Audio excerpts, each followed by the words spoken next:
अस्सलाम वालेकुम, मैं हूँ जवेरिया आदिल और आप देख रहे हैं तख्ती ऑनलाइन। क्या ये कायनात महज एक हादसा है? क्या इसके पीछे किसी गैर मामूली जहानत की कार फरमाई मौजूद है? ये सवाल सदियों से इंसान के शऊर को झंझोड़ता आया है, मगर जदीद फिजिक्स ने इस सवाल को एक नई शिद्दत और गहराई दे दी है। हालिया बरसों में माहिर फल्कियात डॉक्टर विली सोन ने एक जुर्रतमंदाना दावा पेश किया है कि कायनात रियाजियाती एतबार से इतनी गैर मामूली हद तक दुरुस्त और मुतवाज़िन है कि इसे महज इत्तफाक या हादसा करार देना अकली तौर पर मुश्किल हो जाता है। इनके मुताबिक कायनात की ये रियाजियाती नफासत और जिंदगी के लिए हैरान कुन हद तक मौजू होना किसी मकसद, किसी इरादे और किसी खालिक की तरफ इशारा करता है। इस बहस की जड़ें हमें 20वीं सदी के एक अजीम साइंसदान पॉल डीरेक तक ले जाती हैं। सन 1928 में डीरेक ने एक ऐसी इक्वेशन पेश की जिसे डीरेक इक्वेशन कहा जाता है, जिसने क्वांटम मैकेनिक्स और आइंस्टाइन के नजरिया इजाफियत को यकजा कर दिया।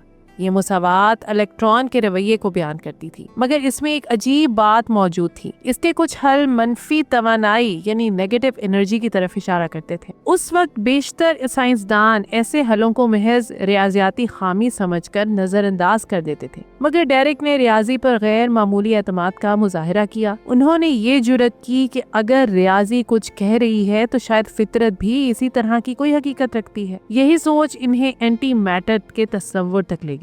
चंद ही बरस बाद 1932 में कार्ल एंडरसन ने तजुर्बाती तौर पर पॉजिट्रॉन दरियाफ्त किया, जो इलेक्ट्रॉन का जिद्दी जर्रा यानी एंटी पार्टिकल था। इस दरियाफ्त ने साबित कर दिया कि महज एक मुसावात, महज रियाजियाती हुस्न एक बिल्कुल नई हकीकत को जन्म दे सकता है। ये वाकया साइंसी तारीख की उन नादिर मिसालों में शामिल है जहां रियाजी ने पहले रास्ता दिखाया और फितरत ने बाद में इसकी तस्दीक की। खुद पॉल डीरेक ने इसी तनाजुर में कहा था कि ऐसा महसूस होता है जैसे खुदा एक निहायत आला दर्जे का रियाजीदान है। ये कोई मजहबी अकीदा नहीं था, बल्कि कायनात की रियाजियाती तरतीब पर हैरत का इजहार था। यही हैरत हमें मादा और जिद्दी मादा यानी मैटर और एंटी मैटर के मसले तक ले जाती है। जदीद कुनियाती नजरियात के मुताबिक बिग बैंग के फौरन बाद मैटर और एंटी मैटर तकरीबन बराबर मिकदार में पैदा होने चाहिए थे। फिजिक्स का असूल ये है कि जब मैटर और एंटी मैटर आपस में मिलते हैं तो वो फौरन फना होकर तवानाई में तब्दील हो जाते हैं। अगर ये तवाजुन बिल्कुल बराबर होता तो आज ना सितारे होते, ना कहकशाएं, ना जमीन और ना ही हम। पूरी कायनात सिर्फ रोशनी में तब्दील हो चुकी होती। मगर हकीकत ये है कि हम मौजूद हैं और कायनात ज्यादातर मादे पर मुश्तमिल है। ये मामूली सा अदम तवाजुन ही दरअसल हमारी मौजूदगी की बुनियाद है। ये सवाल कि ये अदम तवाजुन क्यों पैदा हुआ आज भी फिजिक्स के सबसे बड़े मुअम्माजात में शामिल है। हम जानते हैं कि इब्तिदाई कायनात में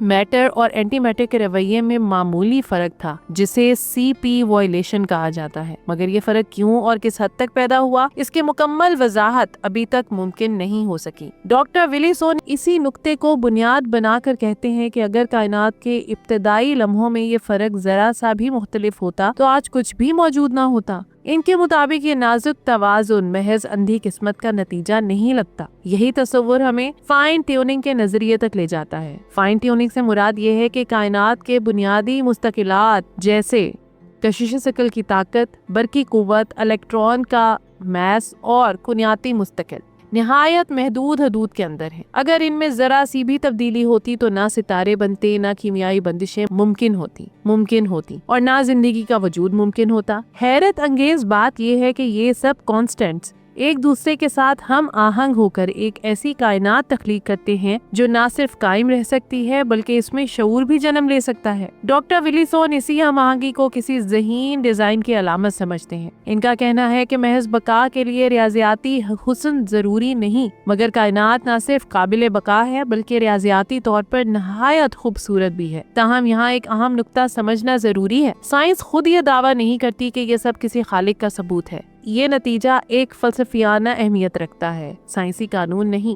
दूसरी तरफ बहुत से साइंसदान इस फाइन ट्यूनिंग की वजाहत के लिए मुतबादिल नजरियात पेश करते हैं। कुछ मल्टीवर्स के तस्वुर को पेश करते हैं जिसके मुताबिक बेशुमार कायनातें मौजूद हैं, हर एक के कवानीन मुख्तलिफ हैं और हम महज इस कायनात में मौजूद हैं जहाँ जिंदगी मुमकिन थी। कुछ एंथ्रोपिक प्रिंसिपल की बात करते हैं, जिसके मुताबिक हम इन्हीं हालात का मुशाहिदा कर सकते हैं जो हमारी मौजूदगी की इजाजत देते हैं। कुछ साइंसदान ये उम्मीद रखते हैं कि मुस्तकबिल में कोई ऐसा बुनियादी नजरिया सामने आएगा जो इन तमाम मुस्तकिलात यानी कॉन्स्टेंट्स को नागुज़ीर तौर पर एक ही शक्ल दे देगा। यूं फाइन ट्यूनिंग महज एक फरेब साबित हो जाएगी। हकीकत ये है कि फिलहाल इनमें से कोई भी वजाहत तजुर्बाती तौर पर साबित नहीं हो सकी। ना डिजाइन कतई तौर पर साबित है, ना इत्तफाक और ना ही मुकम्मल नागुज़ीरियत। मगर जो बात नाकाबिले इनकार है वो ये है कि कायनात बेहद मुनज़्ज़म, बहुत मैथमेटिकल और जिंदगी के लिए हैरान कुन हद तक मौजू है। पॉल डेरिक, आइंस्टाइन और दीगर अजीम साइंसदान जब कायनात के रियाजियाती हुस्न की बात करते थे तो वो दरअसल इसी हैरत को बयान करते थे कि इंसानी जहन में पैदा होने वाली रियाजी किस तरह खारजी हकीकत को इतनी दुरुस्तगी से बयान कर लेती है। ये सवाल कि क्यों ऐसा है साइंस के दायरे से निकलकर फलसफे में दाखिल हो जाता है। आखिरकार ये कहना दयानतदारी होगी कि साइंस हमें ये बताती है कि कायनात कैसे काम करती है, मगर ये नहीं बताती कि वो क्यों मौजूद है। आया ये सब एक खालिक की निशानी है, एक बेशुमार कायनातों में से एक खुशकिस्मत इत्तेफाक या किसी गहरे कानून का नतीजा जो अभी हमारी गिरफ्त में नहीं आया? ये फैसला हर इंसान को अपने इल्म, फिक्र और ईमान की रोशनी में खुद करना है। मगर एक बात तय है, ये कायनात सादा नहीं, सतही नहीं, बल्कि हैरान कुन हद तक बामानी और मुनज़्ज़म है, और यही हकीकत इंसान को सोचने पर मजबूर करती है। तो ये थी आज की वीडियो। उम्मीद करती हूँ आपको आज की वीडियो बहुत इन्फॉर्मेटिव और दिलचस्प लगी होगी। तख्ती ऑनलाइन को देखते रहिए और मुझे इजाज़त दीजिए। अल्लाह हाफ़िज़।